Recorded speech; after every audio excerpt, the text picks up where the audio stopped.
السلام عليكم ورحمة الله وبركاته. صاحبة أن جعلها يوكسو دوادا بوقالك حيقا إهنان English Officials وصاحبكين محمد أركي وعد آلابو كغبرتان إني ينسو قدبيو أن عشيرو وحكو الله كو إحرير له لغة عجائك بدن English كا ما أنتنا عشركيني وحينو قادم دنا إن شاء الله نيو وارس بارتتو قيبتي اللوات رياضو عصوب كبقو شواعن فضلا haddii aad ku cusub tahay channelka subscribe dheh gambalelkana furo mahadsanid.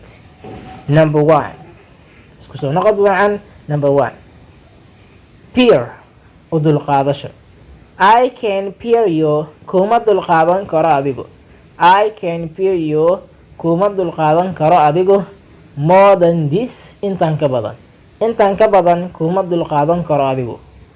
Number 2 Number 2 before horta ayaa la yiraahdaa. Before horta marna waxay noqonaysaa ka hor laakiin hadda waa horta.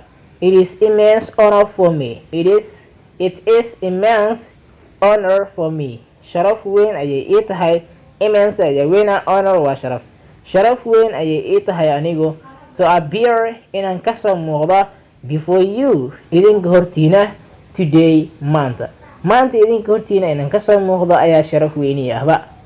Number 3 begin begin beloved. We are beginning waxaynu bilaabaynaa learning English barashada Englishka ayaynu bilaabaynaa anagu since maadaama it avails us ee anaguna anficayso. Number 4 border xuduud don't cross ha soo gudbin you border xuduudaada ha soo gudbin.